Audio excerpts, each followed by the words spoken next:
facials, doing skincare is a lot more of an experience than just this outward beauty and the shallowness that a lot of people think that it is. They think that aesthetics is mostly about making yourself look better. It's very shallow, in reality, it's not. It's very deep.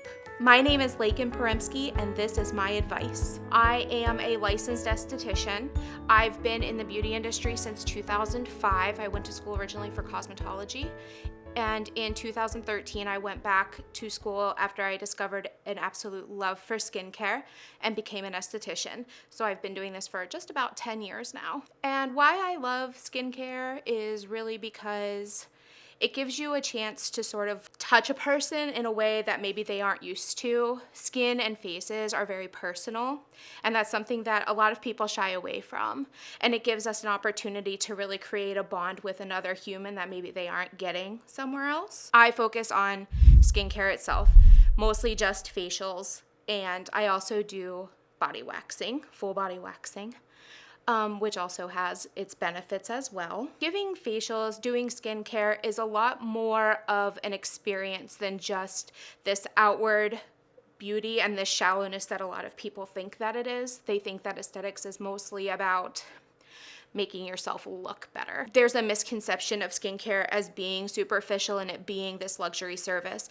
But if you really think to the science of it, our skin is our number one, it's our largest organ. It's our number one protection against the outside world.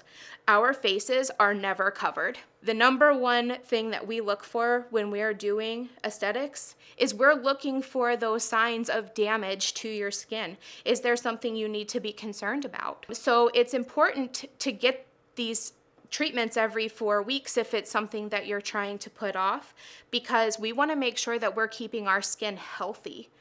And part of doing that is coming to see a professional who's looking at your skin on a deeper level, who's really taking the time to know your skin. When I look at you every 4 weeks over the course of a year, I'm gonna know whether that mole has been there. Has that freckle changed? Is that something maybe we need to get a doctor involved? And I think that it's important for people to recognize that what we do isn't just so that you can be your prettiest self, but it's definitely to be your healthiest self. So the reason that we would recommend getting facials every 4 weeks is because that is the life cycle of our skin. It goes through a 4-week pattern of sloughing off old skin and bringing up new skin.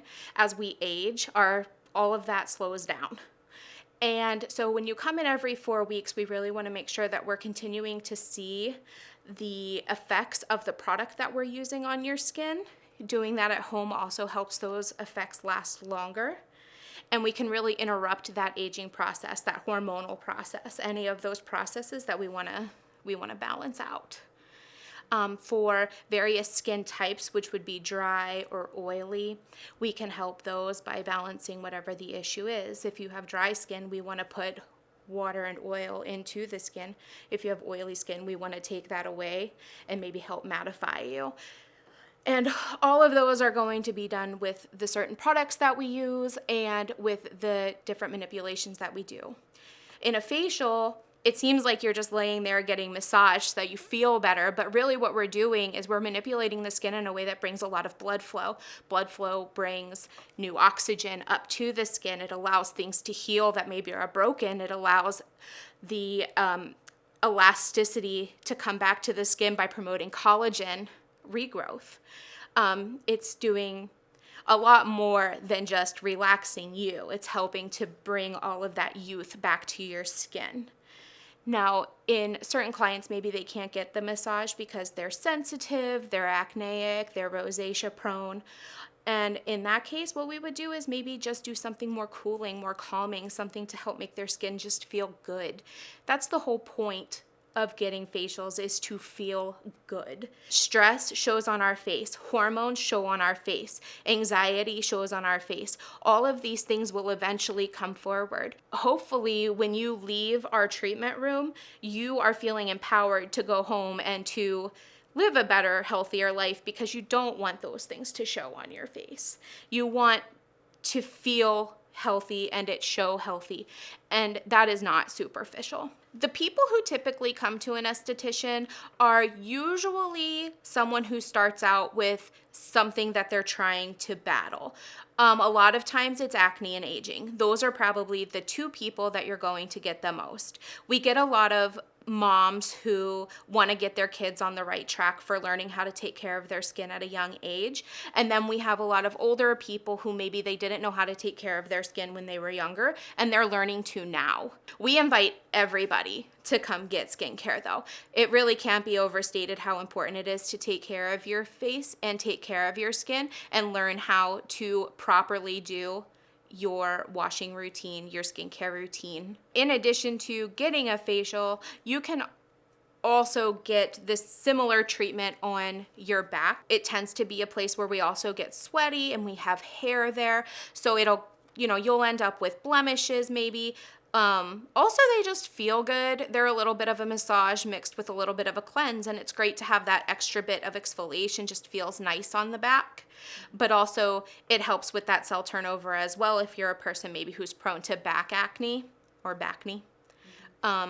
Men get ingrown hairs when they tend to be a little bit more on the hairy side. And so getting those back treatments really does help with those particular issues. Men are still learning that self-care is okay and that it's something that we actually encourage. I talk to men every single day that I tell them, you need to come get this done because it's going to feel great. Especially men have all of their facial hair. When we get in there with a great exfoliation and really clean that up, it's just amazing. I think my biggest piece of advice and the thing that gets the most people coming to me is when they learn, this sounds silly, when they learn my age. I'm almost 37 years old. And I attribute 100% of the way I look to the fact that my facial skin has never seen the sun. I layer it with SPF. Sun is extremely detrimental to skin. The UV in general, don't think of the sun as, there's no clouds today, and so it's really damaging. No, if it's daytime, it's damaging. And the sun, the UV, really does do a number on our skin. It goes deeper than the epidermis. It destroys cells. It will literally cause mutations that can bring skin cancer to the surface. Protecting our skin from the sun is probably the number one thing that estheticians preach all day long. SPF, SPF, SPF. You cannot put it on enough. You can't put it on strong enough. You must protect yourself. Studies are showing that anything over an SPF 30 really doesn't do a lot of extra protection. You're going to get more benefit out of putting an SPF 50 on every 2 hours than you're going to get out of putting an SPF 100 on once a day. So really the protection comes from having it on your skin versus a higher SPF. You want to really stick with maybe the lower SPF, putting it on more frequently. We want to stay away from tanning beds. They are dangerous. They're concentrated UV. They're really just blasting right onto your skin. So even with an SPF, you're really taking a chance that you absolutely do not need to be taking. I feel like we shouldn't ever encourage somebody to use a tanning bed. And when you're getting regular facials done, we are typically using products that would make your skin almost so photosensitive in a way. So it would really be detrimental to your skin to get a tan while you're also trying to care for your skin. Those two things are absolutely mutually exclusive. Dark circles and even like saggy skin circles underneath the eyes is a typical concern people come in with. Depending on the situation, there are things that we can do to help battle those. They are unfortunately genetic, so there's only so much that we can do without having a doctor involved. But what you can start off with is a really great hydration routine. A lot of times when we see the darkness and the sinking under this area, it's going to be because we're starting to get that dehydration, and that's one of the first places that settles. It's very thin skin. So battling that would be using something that's very hydrating under the eye, making sure that you know the proper way of using the product under your eye.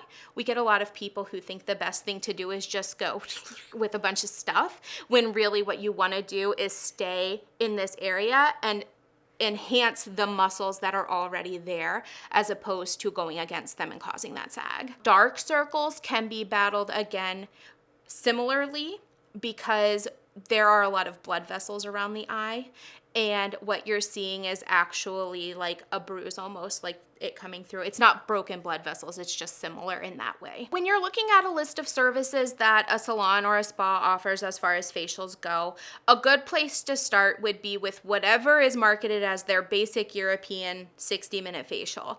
That facial is intended to be the starter facial. It's the time for us to have get to know you time. It's the time for us to maybe try a product or two and see how you feel about it.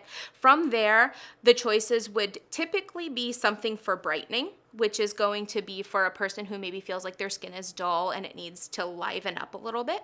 You're going to have acneic skin, so we'll have some choices for different kinds of acne.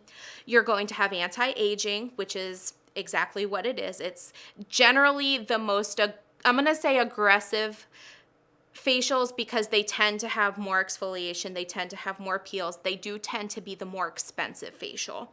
And then we usually have something for dry and dehydrated skin types. Dry and dehydrated are not the same thing, so that's important, but they do tend to lump together in the same facials because that's what your concern is. So that's where you would want to look, but your esthetician will guide you in the direction of which facial is going to be best for you, which products are going to be best for you. So really there's no pressure on the client to pick the correct facial. It doesn't matter. You don't need to feel any sort of way as far as picking the facial goes. If you want to just start with a regular 60-minute and go from there, that's always a safe route to go, but nothing you choose will be wrong. When you are deciding on an esthetician, it's important that you pick somebody that has a good rapport with you. You want to pick somebody who is maybe more friendly in the way that you like to be treated. You have some people that maybe they have sensory issues, so it's important that you pick a person who is knowledgeable about that, or maybe they prefer a more chatty esthetician or a more quiet esthetician. But once you find somebody that you have a great rapport with, it's important that you want to stick with them because that way they get to know your skin. They get to know you as a person. They get to know your skin. They can see those changes happening over that course of time. And if there is something that you're really working on together, they will be able to help you out versus maybe bouncing around a whole lot. That person won't know that, oh, well, we've spent 6 months battling this one particular spot and now it's changed and maybe we need to see a doctor about it. As far as what to expect when you come in for a facial, they are generally around the same. You would come in, you would have a consultation with a therapist where we would talk about your medical history, medications that you might be taking, what is actually going on with your skin, how it feels. We would ask certain questions to make sure that we get to the bottom of what the actual problem is. And then we would take you through the steps of what we're going to do. Explain the products that we're using so that you know if you're going to feel something. Some products are very active, which means that they'll change the pH in your skin. When you change a pH in the skin, it can be itchy, it can be tingly, it can burn a little bit. We want to make sure that you know to expect that feeling so that you can tell us if it's uncomfortable or not. The entirety is about an hour long from start to finish. And typically a facial is everything from the chest up. And then oftentimes we'll incorporate something a little extra nice, like maybe a hand and arm massage or a scalp massage. You're probably not going to come in looking, your age and then leaving looking 20 years younger. It's just not going to happen that way. But you will leave looking hydrated. You'll leave looking glowy. You'll leave feeling better, and that in itself should be enough to help with the confidence that you're feeling when you leave. And then every time you come back and using great products at home, you probably realistically could see a difference in the way that your skin looks, the way that it settles, the way that your age appears. I hope that the advice I gave came across as helpful and that you find yourself more knowledgeable and more understanding of the field of aesthetics, and that maybe skincare might be something that you're interested in pursuing.